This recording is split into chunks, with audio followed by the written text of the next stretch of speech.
Hello, and this is the first video in a new series that we'll call Pro Reviews, where we're going to look at pro POVs and see what we can take away from it. And it's just going to be for individual heroes. It's not going to be like my usual 5v5 reviews where I just review what the team plans are. My focus in this series is to really show how you can maximize your impact on the individual hero. And we're gonna use like pro VODs. The replay viewer is not up yet, but some player people they have access to it. Like some people in the scene, and in this case, I think there's like some former Chengdu Hunters coach, but like they uploaded a lot of pro POVs generously. So we're gonna use those, and we're gonna see how what we can take away from it. And in this first episode, really, we're gonna look at Nisha's Brig. And before we start, why are we gonna first look at Brig? Like, why did I choose Brig as the subject of this first video? And the reason is, if there is a hero whose playstyle has changed from Overwatch 1 to Overwatch 2 the most, it's Brig. And why is that? First, Brig players in Overwatch 1, they're used to just playing around their flex support, just kind of following them, just trying to peel for them. But this isn't as important anymore. This is not nearly as important. The first reason is you lost your stun, so there's less of an incentive to even just kind of bodyguard and kind of just to be attached to someone. And and second, actually there are three reasons, but the second one is playing around your flex support is less important in Overwatch 2. Overwatch 2 is more DPS oriented. DPS are going to be the ones carrying the fight more often than your flex support. In Overwatch 1, obviously, what Spark are playing, it's really important for them to protect their Zen, so Super Rich might just play the Overwatch 1 style. But, in this comp, in this matchup, you want to be the ones who are setting the tempo, going aggressive. You don't want the Zen to just freely rotate the long sight lines and just poke out your team. And you'll find that this is the case in almost every matchup. Or not almost every matchup, almost every comp. Your job is gonna be less about protecting your flex support and more about playing aggressive, playing proactive, pocketing your DPS. This is the exception because Sparks is going to play around their Zen, and even then, Super Rich might not stand next to Zen like that much anymore. They might look for aggressive angles sometimes because in Overwatch 2 the fights are just faster and DPS are just more important than before. It'll be your DPS who will get the first pick and actually snowball the fight, allow you to start snowballing the fight. And finally, the thing is you don't really your win conditions don't really play around the flex support anymore, really. If you think back in Overwatch 1, the two most common things teams will play for is if you're playing Winston comps, which are really common, or ball comps, which are really common. In the first, in Winston comps, teams will play around building nano, really. And a lot of teams will just sit at the choke, try to live until they have nano. And they'll play slow before then. And if you want to play slow, you need to play defensive. And if you want to play defensive, then as Brig, you really need to kind of pocket your flex support, make sure they don't die. And if you're playing a ball Zen comp, then obviously pocketing the fuck out of Zen is so important. If you don't, then you just lose the fight. You don't have enough damage to complete the fights. You don't have as good of an engage to finish fights as Winston comp would have. So protecting your flex support was something that teams actually went for in Overwatch 1, but in Overwatch 2 that isn't as important anymore just because it's gonna be the DPS who are gonna kind of run the show now, and also fights are just faster and playing around your flex support is inherently gonna be pretty slow. Your flex support excels at long making an impact at long fights. Ana gets chuck multiple nades, Zen just gets poke for 10-20 seconds. But if the fights are this fast, then why play passively? then like if the fights are gonna happen really fast, you need to be maximizing your individual impact to actually win the fight for your team. So like those three things are why the Brig playstyle has changed and why professional Brig players they'll play a lot differently from like in Overwatch 2 from as they did in Overwatch 1. And here, like you see, this is why like Nisha's positioning like so far forward. Like first of all, by playing here, he denies Tracer from taking this flank, and this is like an easier flank for them to take. You're denying like the easy option. It's gonna be harder for Tracer to just go through here because that's where likely the team will want to rotate, and you don't want to be stacked with your team like creating only one angle. And second, like this is like a more obvious flank, and there's no mini. I mean, I think there's still some health packs like around here, but like this not only gives you like mini here, a mini here as well, but also like a lot of cover to use. So like that's the most desirable flank. And you might be afraid that what if they just push the Brig? Well, that's what your enhanced shield bash is for. Like it has covered a lot more distance. And your Brig anyways, you can survive a bit of focus fire for a limited time before you die. So like Brig like can function as almost a new off tank. Brig can hold angles for their team, like just like an off tank in Overwatch 1 would. And right here, by also playing this position, like Nisha has a actually safe angle to pocket Jinmu. If Nisha was playing from here, then while like your animation of putting the pack on your deep like on Jinmu, like while the animation is going on, you might get shot by Shy and Irony. But right here, you're playing from like these like closer sight lines while still denying them from like taking the space. Well, like you can safely like pack Jinmu and you'll be fine. So let's see how the fight goes. Okay, so now he pivots to the left just because now there's actually a threat. Now Ball's threatening to like put some pressure on Monk. So he adjusts his position to there.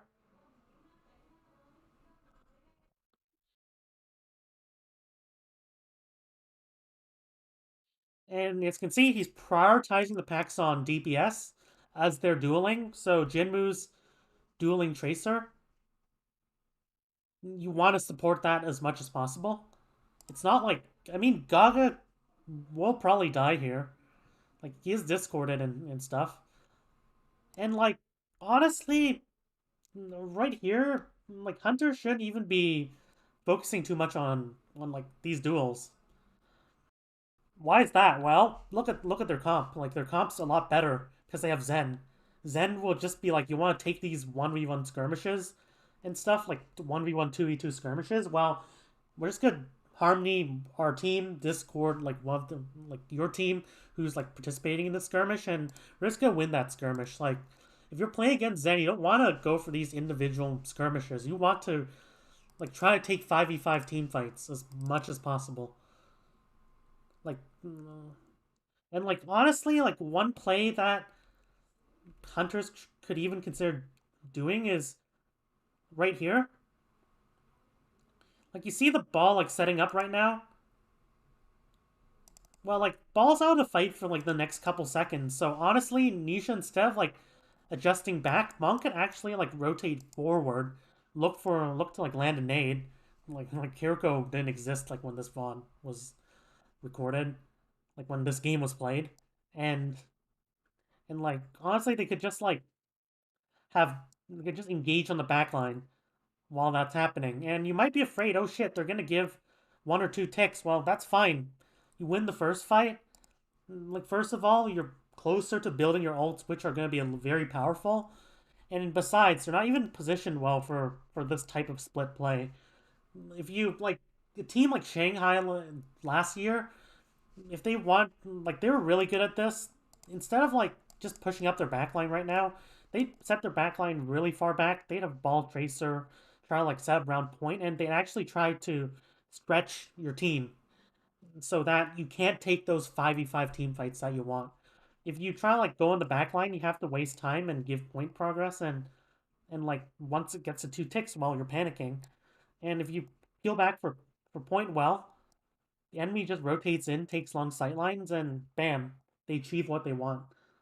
But like in this case, Spark are not in the right position to do this. Honestly, like an aggressive play that you could make us Brig here is well, like your flex support might die if they don't move up, but like again, if you're just in like solo queue environment, you're probably not gonna be able to have too much control. Like you can try like pocket your flex support, but like especially if you're in like an environment where it's just easier to feed, like in a solo queue environment, like easier to win fights by aggression. Well, honestly, just go for the aggressive play.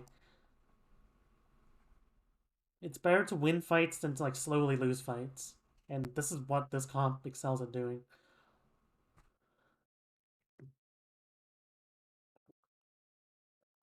So right here, pocketing DPS. Like Nisha like eventually looks to commit, but I think he should be committing earlier. Like right now. Like he eventually commits, but by the time Monkey has already died, and because Monkey has already died, well, your time here is pretty much overdue. Like you're gonna get focused down, so you need to back up. That being said, he gets like he gets a kill off a really sloppy rotation. Like Alpha Yi's just like kind of standing in the front line there. But like, let's consider why Alpha Yi was even there. Why couldn't Alpha Yi take this flank?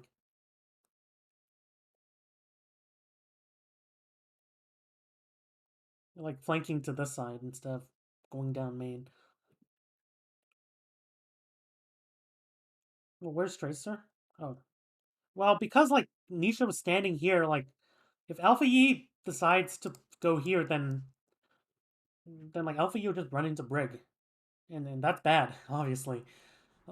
Like you're gonna get like a lot of your cooldowns forced out. You're just gonna be useless in that fight, and Nisha's playing outside of Discord range, so it's not like you can win off of that as well. And you'll have Monk also probably shooting at you, like trying to get 1 or 2 shots. So it's just gonna be like a horrible proposition. So like by holding the space, it means that later on in this fight, it gets capitalized off Alpha Yi taking a bad route, like a bad rotation into the fight, and gets the whip. I think gets the whip shot as well. No, not even a whip shot. Alpha Yi was pretty low. But in this case, this wasn't really Nisha's fault, aside from maybe not committing to that fight earlier. That like Gaga was taking over here, like in this door. He does get like a nice trade, and he is going in like right now because Leave's aggressing, and there's really no point of playing this slow anymore. If you play slow, then Shy's just gonna get picks. Super rich, like you're in a 3v2 situation, I think. I think this is a 3v2. Because Monk has already died, you only have Leave. Oh, Jinmu's also alive. So, oh, it is a 3v3. But, like, still, if you play slow, then Ball's just going to, like, find a perfect angle and engage on you. Like, right near, Ball's just kind of fucking around and stuff, and Ball recently just used their grapple, so you might as well exploit that cooldown advantage while you can. And besides, like, both teams are already fighting. Like, there's really no point of just stalling things out. Like, unless you think that you can stall things out long enough for the rest of your team to come back. But right here, Ball's really already on point and, like, really already in position to threaten you. So, like, you might as well go in and see what you can get. And besides, the final reason is just that, let's look at the positioning here.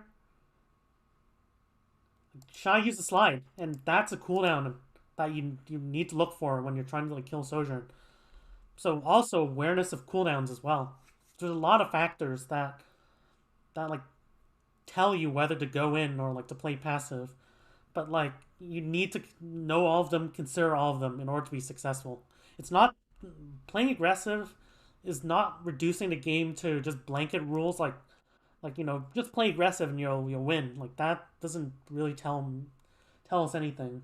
It's all about knowing like what triggers you have to go in. In that case, was it was not only that ball used grapple a couple seconds ago. So let's actually look at this. So right here, ball used grapple. You see, ball now releases grapple, so it's gonna be hard to pile drive. And Shy uses like Shy like just uses this like the shift cooldown. And as you can see, easy. Like there's no way to Sojourn to run away now. And like there's no way for Ball to punish Nisha. Like he does eventually venture to here just because it's harder for Ball to fight here. But like here's the thing. It's you don't need to go into this play thinking, "Oh shit, I might die here." You're because you track the cooldowns, you know like they can't punish me. So you just do that. And you just go in with full confidence, but that's because you know like what allows you to go aggressive. Like it's not about blanket rules. It's about considering everything. That's what makes pro players like better than everyone else. They just know what to do in like every situation instead of just following blanket rules and stuff. So right here, he can't really like push up right now. Team isn't really fighting. Team is just trying to like hold the space. And like from this like in this fight, really all you are playing for is ult. So there's actually a reason to play slow now. Like you want to be playing slow because you want to farm that rally, you want to farm that nano, and you want to win that fight off that. So from here, like you should already be thinking, like we're like we're like 25% to our ults. They're not forcing the fight right now. Shy might be a bit low, so if we go on Shy, then try to like I'm gonna try to like maybe push up, play a bit more aggressive. But if we don't exploit that, we're just gonna play slow, play for ults. But like right here, this is actually kind of a mistake. So he sees Alpha Yi blink in, gets baited here. Maybe like, and like even if he does land the bash, it still probably wouldn't be lethal because he still has recall and bash isn't really stun. Like instead, like what Nisha should probably be doing is just like playing the zoning game, like zone, just try to like zone Alpha Yi, play this corner, or like play this corner, like play cover, or even just play in there, and just try to like play things slow. And when you and like once we have ults, that's when we can look to like take back the space, or like maybe Nisha can even look for a flank here, and like try to like help finish that nano fight. But right here, he just plays too aggressively, trying to push that, and and in fact, like over right now, Chengdu are trying to push this. If they want to be pushing this, then like they could, then like they should really just have like Nisha should really just be trying to hold point, like trying to stall point because like you don't really have a nice angle to contribute to this play really. So all you can really do to help your team here is just try to like stop them from capping ticks. And if you get traded eventually, well, you've bought enough time for your team to just collapse back and like try to like kill the rest. But right here, this is just too aggressive. It's not aggressive because he's ditching his flex support, like he isn't right there. It's aggressive because he made a play that he didn't have to make, and he made a play while the enemy has full knowledge of the play that he's gonna make. Like Elfie's literally staring at Nisha, and also because his team has a pretty surefire way to win if they play for Nano. So So like teams regrouping, he takes high ground. Now pro teams will consistently take high ground. Maybe your pub stomp ladder teams won't. But even if your pub stomp ladder teams don't take high ground can still be a valuable place to position, just because you deny any like solo player who's trying to take high ground. Like you're holding space. You're like as Brig. Like we saw how Nisha was like holding the on the first point, like how he was holding the right side, yeah, and denying the Tracer from taking this flank. Well, even if you're alone up here, like you're Brig, you can survive like a bit of focus fire for a limited time. Like not obviously five players jumping on you, you're probably dead, but like one or two players, you'll be fine. And also like you deny like anyone from just solo taking the high ground. So if your team's like all like four players on the low ground, then you can position up here. You can drop if needed, but like otherwise you just position on the high ground. If there's any solo threat, you just tell them to fuck off. If they push two or three, well, you at least buy like they're at least like taking the option to take some more time, and also like you can just drop off high ground, and also you'll also have information of that, so like you can tell your team that it's happening. You can ping them. Nice ping feature. Remember that exists. So it's like there's a lot of advantages still, even if your team's not playing around high ground. So right here, um, Pax leave because like he's under trouble. And why did he rally here? Let's consider why. So rally's not the only option that hunters could use in this fight. They could nano as well. They could also like copy, even though copy is probably just going to be a more like something that's added in addition to the nano. Like honestly, I don't think they're gonna they're gonna like nano Jinmu.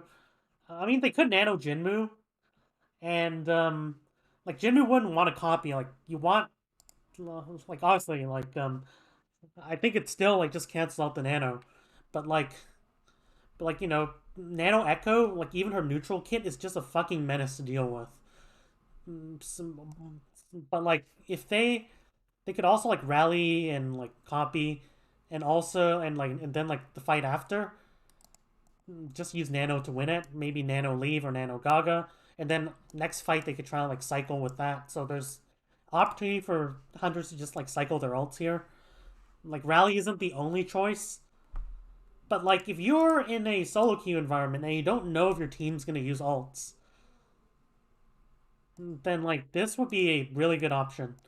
But why is this a really good option right now? Here's the reason. Look at this bad engage. I mean, like Monk was looked like he was kind of in trouble. Maybe he was a bit too overextended. Oh, it gets booped. Oh, never mind. I didn't see it. So like they go for the boop play, but it doesn't work out. And you know that Bernard is no grapple. I think Bernard used the shield as well. I think that symbol is shield. Oh, Bernard. Oh yeah, that's shield. Uses like they use all their cooldowns just to like try and like get Monk. And in exchange, Monk trades for nade. But that's still like a fairly good trade you could push. Like you could push that advantage because now, even though like your Ana is no nade, like if you're rallying, like your Ana won't need to self nade. Like Ana's just gonna be unkillable. But also like they have no opportunity to trade this engage really until like Bernard gets their cooldowns back. So you might just get a free kill. Like right here, Shy's almost dead. Not sure why nobody's focusing Shy here, but like they forced both support ults with this. Hey, I don't like that Hangzhou's like stacking their support ults. This is bad. And like Monk died there, but I'm not sure why Monk was positioning here. Monk should just stack with Brig and get that rally armor. Just help fight that. But like eventually, Hunters just win the fight because by the time that Bernard was able to get this trade kill on Monk, like Spark has already like had to spam all their cooldowns. like spam their ults as well. And eventually, like they're just stuck in this closed ass room, and like they pop primal, they pop like another rally, but like this is really good for hunters. Like this fight. Now you can still play. You can just still try like nano leave, or maybe you could also nano monkey and have leave just use overclock.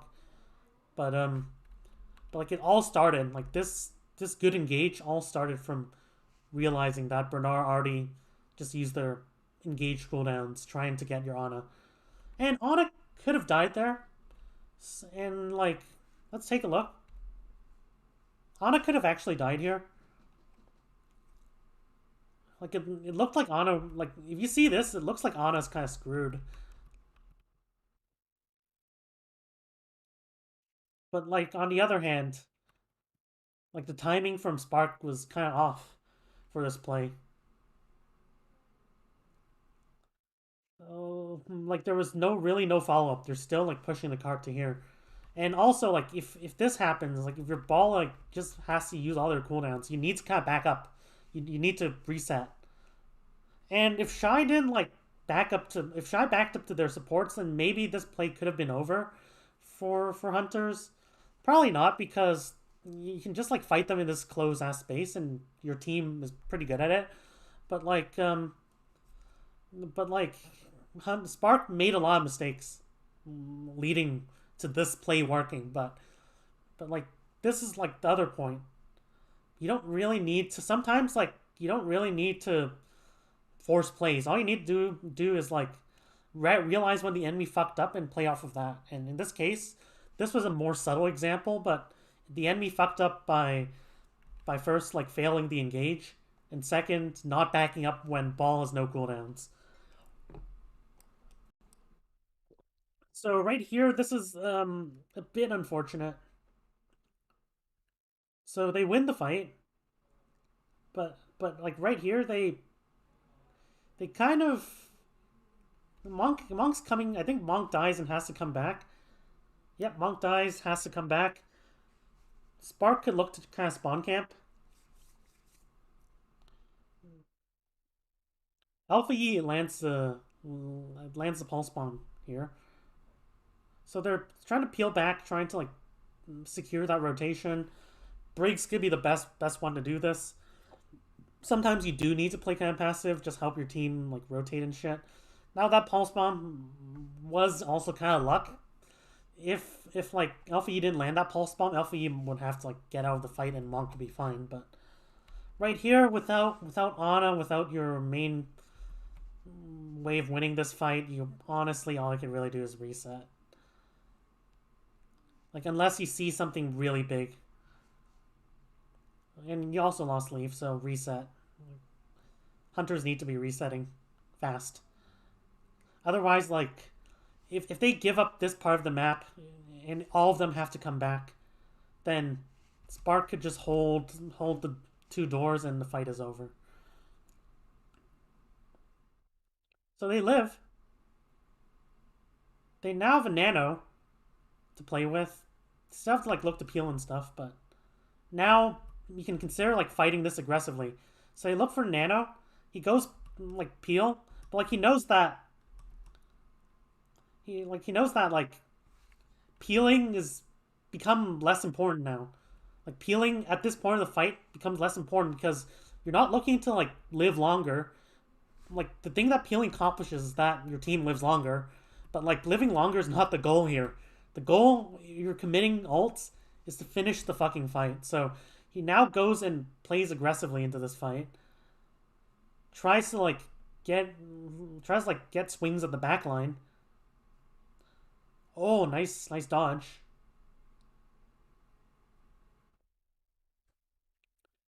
And like Gaga dies. Right here, I think he's gonna look to rally. Maybe or maybe not. Like if you really want to like this fight, you might choose not to rally. Like but like and like honestly rallying might be a bad decision given that your team's is kind of spread out now. But like because like your team just won't get the rally armor. It's not because being spread out is bad. It's because being spread out is bad for rally. But like right here they failed this play. Like they nano Gaga. Okay, let's take a look at this play. Nice whip on the ball. But like they nano Gaga, I think Gaga should try to be landing behind them if possible. Like whip shot might be a big problem you're trying to fight here. Like whip shot, enemy has a brig. If you get whipped, then your nano monkey is like just off the map. And he almost he like tempts fate here, but has bash to come back, new bash for the win. So like hunters were just kind of fighting this like front to back, which they don't really want to. It makes it easy to kite. And like Tracer was also going this way, so there's not even that angle. So hunters kind of flubbed the fish on this one.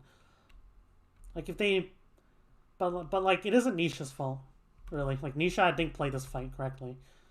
Like he's like sure, you might also try like protect leave and allow this overclock to happen without interference, but and like maybe leave could just go here and just try to overclock them as they're coming out. But like honestly, Hunter's already committed to finishing this fight, not via leave but via Gaga, and like you want to be supporting this play, even if like that was an alternative play you could have made. Like you need to help your monkey, like you need to push in, help your monkey like push the tempo. So it's just that like for that particular play they flubbed it up by not creating another angle. And Leave dies here, but they're not looking to play around Leave that fight. As long as Leave does like survive for long enough, it's fine. It's just that Gaga, Nisha, and Jinmu, they're all pushing from one angle onto a bridge, like no less. So bad execution there from the whole team. That was just a team fault. But let's take a look at this fight. Now they have rally. Let's take a look at when you're gonna look to potentially use that rally. And one good choice is you could use the rally just when your team, like the most obvious choice really, like when your team decides to engage. And like in this close sightline, and like given that you're not close to any key ults really, Pulse Bomb is not one of them, then like then hunters can just look for an early fight in this case. And if they don't rally, if they don't use defensive ults, then you could probably just like hold it, win with primal, and maybe overclock. Otherwise, you could use defensive ults to like match that tempo. If the enemy does use their ults, and you also have to like push back with your own ults or at least your own resources, like at least your own cooldowns. But like you need to be matching their tempo. So they use primal. Nisha saves rally until team needs it. So team just like kind of kites that rally. And now that team's a bit low and their Spark are trying to like counter engage this, he pops the rally. Gaga dies for some reason. I think Gaga was just playing too aggressive here. Gaga should just be playing this corner and not trying to take space in this corner. Especially when there's still a disruptor shot in the middle like that. But like still with all the rally and like given that Spark just used their defensive ults, not their defensive ult, their support ults early on. I mean, rally's kind of a defensive ult, not really, but like, but like you get what I mean, like sustain ult. But like with this rally, by holding this rally for quite a bit and then like aggressing off of that, I mean Jinmu does land a pulse bomb, but pushes the advantage, makes sure Shy doesn't get any sneaky kills. And yeah, wins this fight. Like even if Shy did get a kill, Hunters would still win, but like you want to make sure.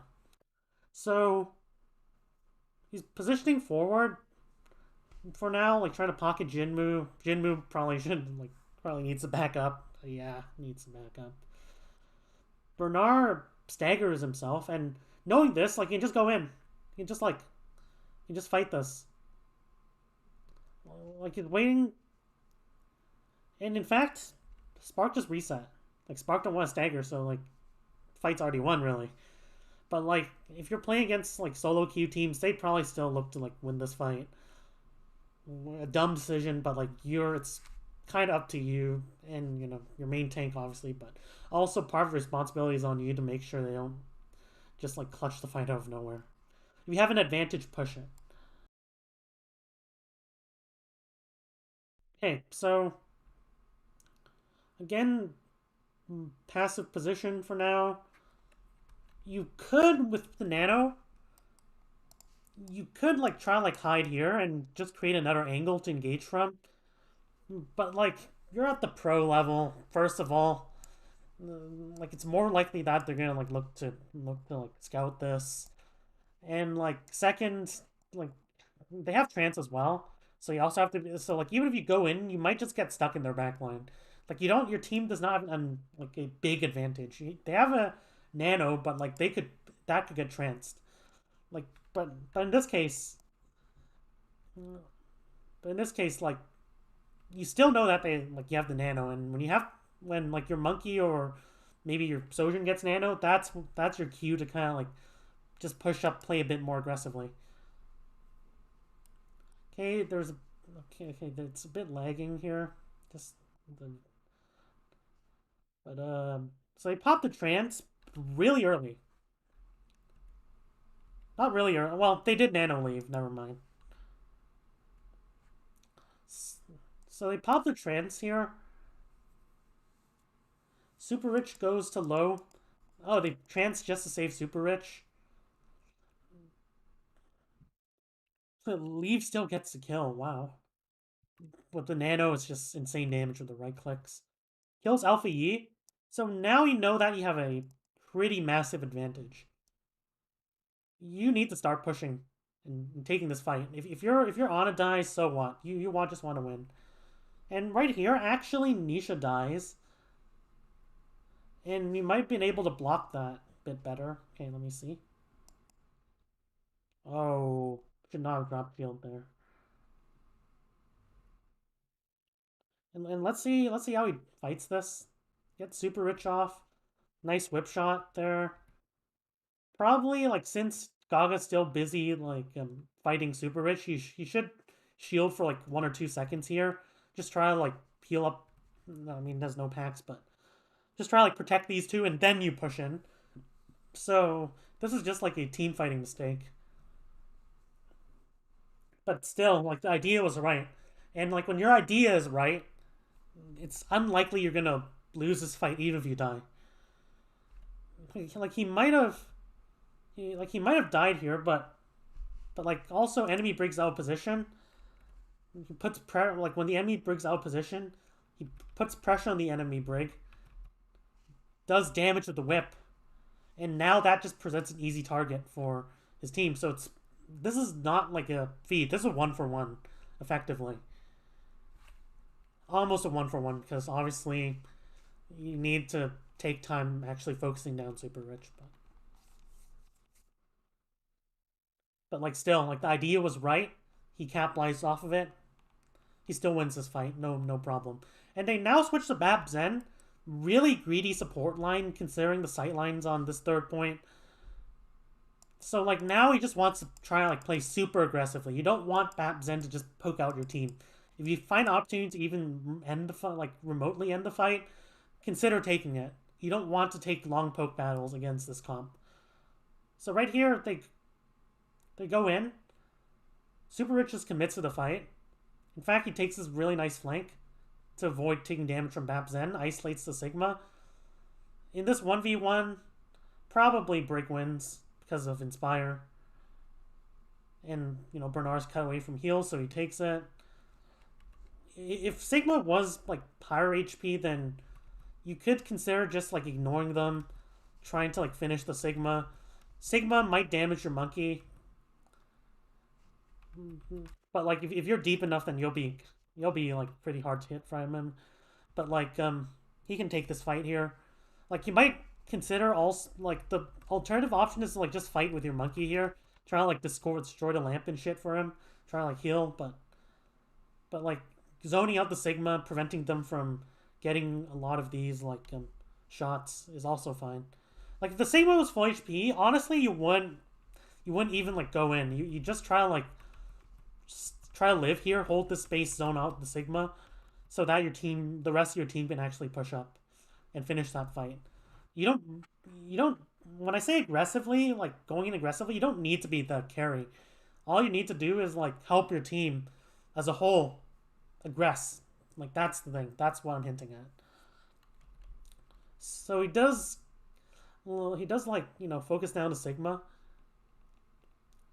And he has rally. When you're close to like the end, there's now the extra pressure for them to touch the card. So you can actually like play really hard int very aggressively, and they can't afford to like focus you down.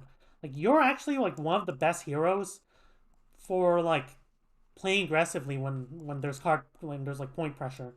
It's because they can either focus you, which would require probably 2 or 3 players, and kill you, but that means they just have 2 on cart, and the rest of your team can just like end that, or they all focus on the cart and you just get free swings at their back line. So he's gonna pop the rally early. He's a bit indecisive here. Probably just wants to stay in cart range, just in case like someone who's holding cart dies. You don't want to like C9 that. But like eventually he finds them desperate to just move on the cart, find Shy. Shy uses Disruptor Shot. Easy decision to just go in. And yeah. So how would I summarize this Brig performance? So you can see that like Nisha's playing this fairly aggressively compared to Overwatch 1. And like knowing the new reality of Overwatch 2, you need to adapt. And like whereas most pro Brig players, they have adapted to this change, a lot of players like they're still used to Brig just kind of existing in the backline, pocketing your flex support. And like even though it's kind of true in Overwatch 1, like it still kind of tilts me to like read that, because like you're just reducing like a hero that can do so much with their kit, that can exert so much pressure on the map, to just, oh, I'm just gonna protect my flex support. It's just brain dead gameplay. Brig just plays remove. That's not Brig. Like you're just misusing the strengths of Brig, like your ability to like your survivability, your ability to like kind of help with engages and help pin down enemies for your DPS, helping your DPS in general. Like those are things you need to do as Brig if you really want to make an impact in your games. Like you think you're gonna win games and control games by just standing next to your flex support. Well, your flex support might survive for like 0.2 more seconds. Like you don't have CC anymore, so like if you're giving up the space for free, that's just gonna make it easier for a DPS to like harass your backline. But like on the other hand, like what impact are you making on the game? Like you're relying on your flex support to make that impact. And as we covered in the start, flex support is just not as impactful, like not as like decisive in winning fights as they were in Overwatch 1. So like, and like besides, you don't really want to rely on like enabling anyone else to carry unless like they're actually suited for that. So like, don't just reduce Brig to playing in the backline, pocketing someone or whatever. Play aggressive. Use your kit. Like use your survivability to hold space. Use your survivability to like help your DPS. Use your survivability and your rally to like engage in fights that have advantage. Push advantages. Punish mistakes. Those are why Brigger is actually so strong. Like those are the reasons. It's not because you can allow your flex support to survive for half a second longer. It's because you do way more than that. But yeah, hope this is helpful, and you can take this to your own Brig games.